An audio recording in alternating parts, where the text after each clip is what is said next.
we call it real estate.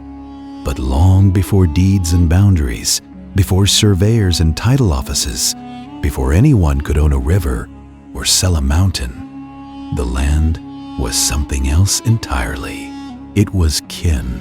And the moment that relationship changed, the moment the earth became something you could possess, was not a natural evolution.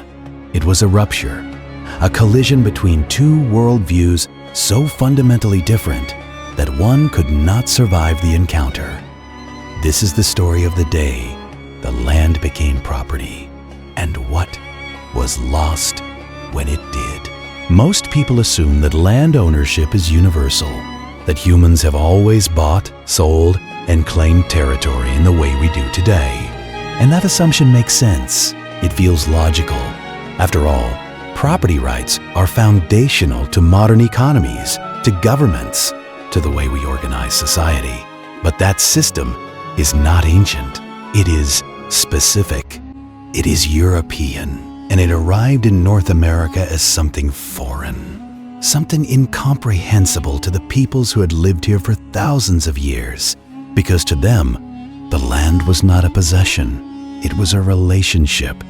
You could not own the earth any more than you could own the sky, the rain, or your grandmother.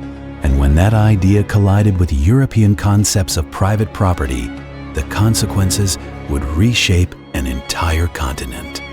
The year is 1621.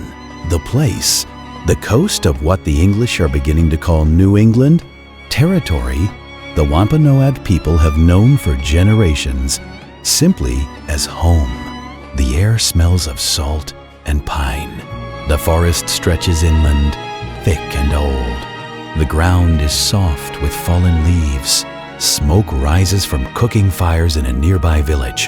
Longhouses arranged in clearings, surrounded by fields of corn, beans, and squash. A Wampanoag man named Massasoit, the sachem, leader of his people, is preparing to meet with English settlers who have established a small, struggling colony at a place they call Plymouth. He has watched these newcomers for months. He knows they are weak, that their first winter killed half of them, that they do not understand the land, the seasons, the patterns of survival. But he also knows that more ships are coming, that these strangers carry weapons unlike anything his people have seen, that something is shifting. And so he agrees to a treaty, a formal alliance negotiated through translators, written down on paper, signed with marks. To the English, this treaty is a legal document, a contract, a transfer of rights. To Massasoit, it is an agreement to share space, to cooperate, to coexist, the way his people have always negotiated with neighboring nations. He does not know that the English understand alliance very differently, that in their minds, this agreement includes something invisible, something that does not yet exist in Massasoit's world, the transfer of ownership. Not dramatic, not violent, just a misunderstanding, a conversation in two languages that sound like they are saying the same thing, but are not. And from this misunderstanding, everything will follow. Before this, land was governed by relationship, not possession.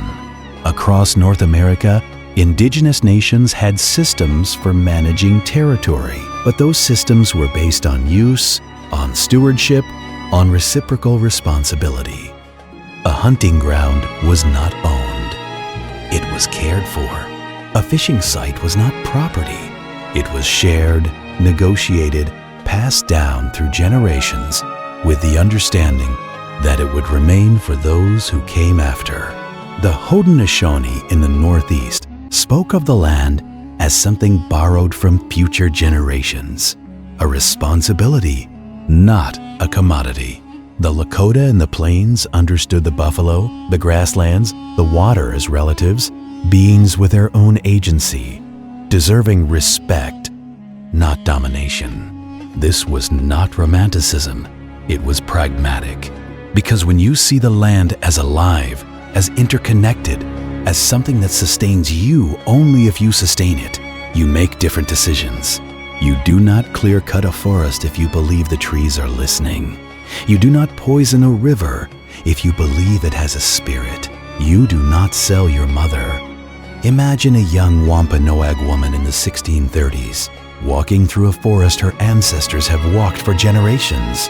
She knows this place. She knows which plants heal, which berries are safe, which paths the deer take in autumn. She knows the stories tied to certain rocks, certain springs, certain groves of trees. This is not wilderness to her. It is home. It is memory. It is sacred. And then one day, she sees something that does not make sense. Wooden posts driven into the ground. Rope stretched between them. English settlers marking boundaries, claiming sections of forest, saying, "This is mine, that is yours."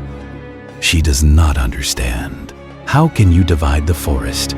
How can you say this tree belongs to you and that one does not? They are part of the same root system. They share the same soil. But the settlers do not see it that way. To them, land is divisible, measurable, ownable.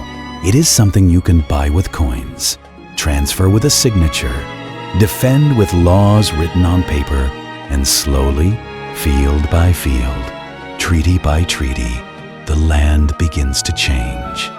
Not physically, not yet, but conceptually, in the way it is spoken about, in the way it is drawn on maps, in the way it is understood. The land is becoming property. The cascade effect was not immediate. It unfolded over generations. First came the treaties, agreements signed, often under duress, often misunderstood, often broken. Indigenous leaders agreed to share land, thinking they were forming alliances. English colonists believed they were purchasing territory outright. Then came the surveys, lines drawn on maps, boundaries established, legal claims formalized in courts that Indigenous peoples had no access to, using laws they had no part in creating. Then came the fences, the deeds, the forced relocations. Entire nations found themselves living on land that, according to English law, no longer belonged to them, even though they had never agreed to leave, had never sold it, had never recognized the authority of those who claimed it. And with the shift in ownership came a shift in relationship. The land was no longer cared for as kin. It was exploited as resource.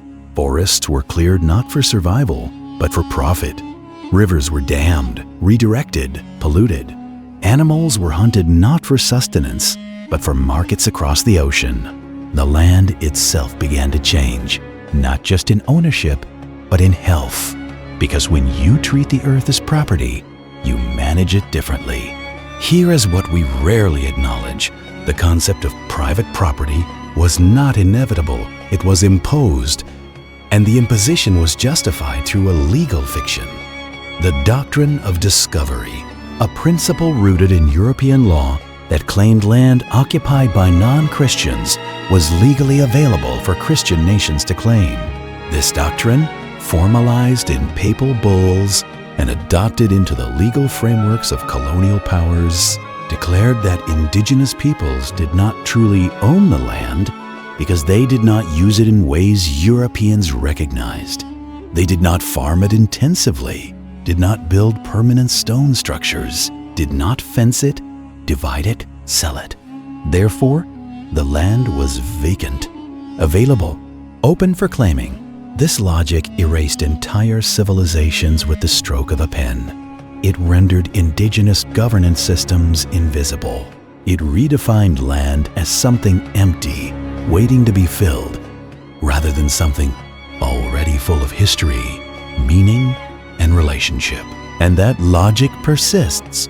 It is embedded in property law, in real estate systems, in the very concept of ownership that structures modern society. This was not the beginning of America. It was the ending of something older, a way of relating to the earth that had sustained peoples for thousands of years, replaced by a system that saw land as commodity, as capital, as something to be extracted, sold, and maximized for profit. The shift did not just dispossess indigenous peoples of territory, it dispossessed all of us of a different way of seeing the world. One where the land was alive, where ownership was responsibility, where the earth was not a resource but a relative. And we have lived with the consequences ever since. Today, if you own property, you hold a deed, a piece of paper that says this land is yours. You can sell it, lease it, pass it on, fence it off. But beneath that deed is a history, a chain of transactions that, if you trace it back far enough, reaches a moment when the land was claimed, not purchased, when it was taken, not given, when the original relationship was severed. And in many places, indigenous nations are still here, still asserting sovereignty, still challenging the legal fictions that dispossessed them, still reminding the world that land is not just property. It is home, it is sacred, it is alive. The descendants of those who never sold their land are still fighting for it, not because they want to own it in the way we understand ownership, but because they want to restore the relationship that was lost. And maybe, in listening to them, we remember something we forgot, that the land was never ours to begin with. It was always holding us. We call it real estate. But now you know it was never just that. It was a rupture, a redefinition, a moment when one way of seeing the world replaced another, and in the process, erased a relationship that had existed for thousands of years. If this changed how you see the ground beneath your feet, if you realize that ownership is not inevitable, but invented, then this is only the beginning. Subscribe to Before America, where the story starts before the maps, and the past is never as simple as we were taught.